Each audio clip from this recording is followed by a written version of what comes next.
इतिहास के पन्नों से निकाली एक ऐसी जानकारी बताते हैं जो बेहद रोचक है। जी हाँ, एक ऐसे राजा की कहानी जिसके शानो शौकत के किस्से बेमिसाल है।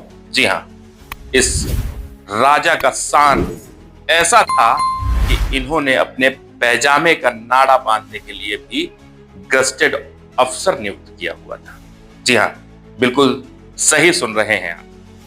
तो चलिए बताते हैं उस राजा के बारे में।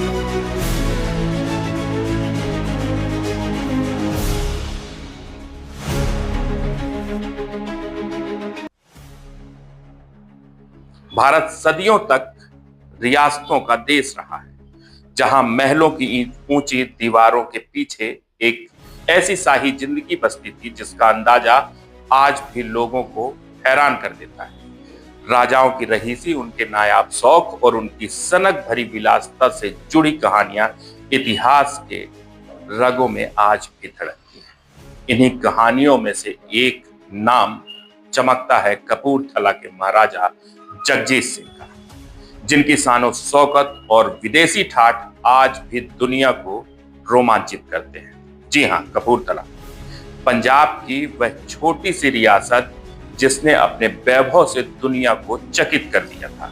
कहा जाता है कि यहाँ की रॉयल लाइफ ऐसी थी कि यूरोप के भी कई राजा महाराजा फीके पड़ जाए, और इस शाही चमक के केंद्र में थे महाराजा जगजीत सिंह, जिनके ऐश्वर्य, आधुनिक सोच और फ्रेंच प्रेम ने कपूरथला को विश्व नक्शे पर नई पहचान दी। कपूरथला के राजघराने में फ्रेंच संस्कृति का गहरा प्रभाव दिखता था, और इसकी सबसे बड़ी मिसाल थे जगजीत पैलेस, जिसे लोग मिनी वर्साय भी कहते हैं। इसकी संगमरमर की सीढ़ियां, फ्रेंच गार्डन, यूरोपीय नक्काशी और वर्साय महल से प्रेरित वास्तुकला आज भी उस दौर की शाही सोच का जीता जागता सबूत है। महाराजा फ्रेंच आर्किटेक्ट्स, डिजाइनर्स और कलाकारों को अपने दरबार में बुलाते।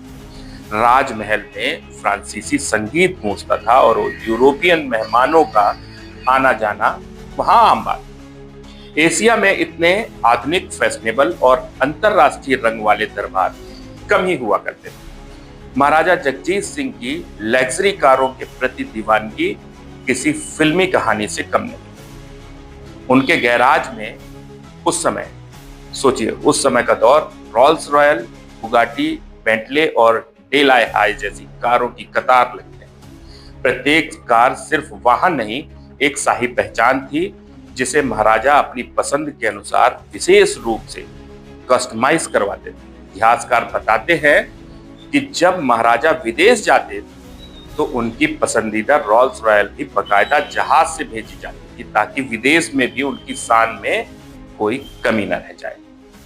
इतना ही नहीं, महाराजा जगजीत सिंह के अजीबोगरीब शौक तो रियासतों में सबसे चर्चा का विषय रहे। कहा जाता है कि उन्होंने पैजामा पहनने में सहायता के लिए एक ऐसे व्यक्ति को नियुक्त किया था जो गस्टेड रैंक का अधिकारी था। सोचिए, गस्टेड रैंक का अधिकारी। उस अफसर का एकमात्र काम था महाराजा के पैजामे का नाड़ा बांधना और खोलना। इसके बदले उसे मोटी तनख्वाह दी जाती थी। यह सुनकर आज कोई भी यकीन न करे, लेकिन यही वो दौर था जहां शाही ठाठ अपने चरम पर थी।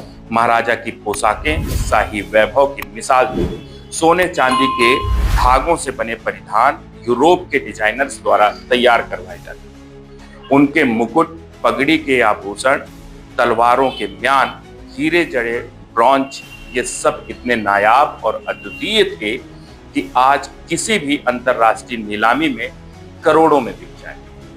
कहा जाता है कि किसी समारोह में महाराजा जब प्रवेश करते थे तो उनके वस्त्रों की चमक लोगों का ध्यान खींच लेती थी। महाराजा जगजीत सिंह की दावतें अपने समय की सबसे शानदार महफिलों में गिनी जाती हैं। फ्रेंच, भारतीय और मध्य पूर्वी व्यंजन विशेष रूप से यहाँ तैयार किए जाते हैं। महलों में फ्रांस से आयातित क्रॉकरी का इस्तेमाल होता था।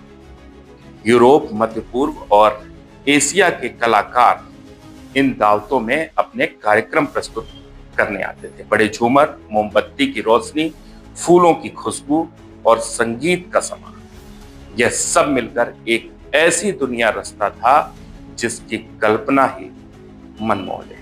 महाराजा का अंदाज इतना शाही था कि वह अक्सर अपने अतिथियों को स्वयं हाथ पकड़कर उनकी सीट तक लेकर जाते थे। विलासिता के साथ साथ महाराजा आधुनिक सोच के भी धनी थे। उन्होंने यूरोपीय मॉडल पर स्कूल और कॉलेज की स्थापना करवाई। महिलाओं की शिक्षा के लिए उन्होंने विशेष प्रयास किए। कपूरथला रियासत ने अपने समय में स्वास्थ्य, सड़क और न्याय प्रणाली को सबसे पहले आधुनिक बनाया। यही वजह थी कि यह छोटा सा राज्य मॉडल प्रशासन के रूप में पहचाना गया। महाराजा की विदेश यात्राओं ने भी उन्हें अंतर्राष्ट्रीय ख्याति दिलाई। यूरोपीय अखबार उन्हें पूर्व का आधुनिक राजकुमार कहकर संबोधित करते थे। समय बदला, रियासतें इतिहास बन गई, लेकिन कपूरथला की शान आज भी महलों और कहानियों में जिंदा है। जगजीत पैलेस की संगमरमर की सीढ़ियां, एलिस बिल्डिंग की फ्रेंच खिड़कियां, मोती बाग पैलेस की रॉयल चमक, ये सब आज की उस स्वर्णिम काल की छवि सहेजे हुए। कहा जाता है कि जब भी कोई जगजीत पैलेस में कदम रखता है तो वह महसूस करता है कि इस मिट्टी पर कहीं कभी एक ऐसा राजा था जिसकी रहीसी सिर्फ दिखावा नहीं बल्कि एक ऐसी दास्तान थी जिसकी चमक सदियों तक धूमिल नहीं।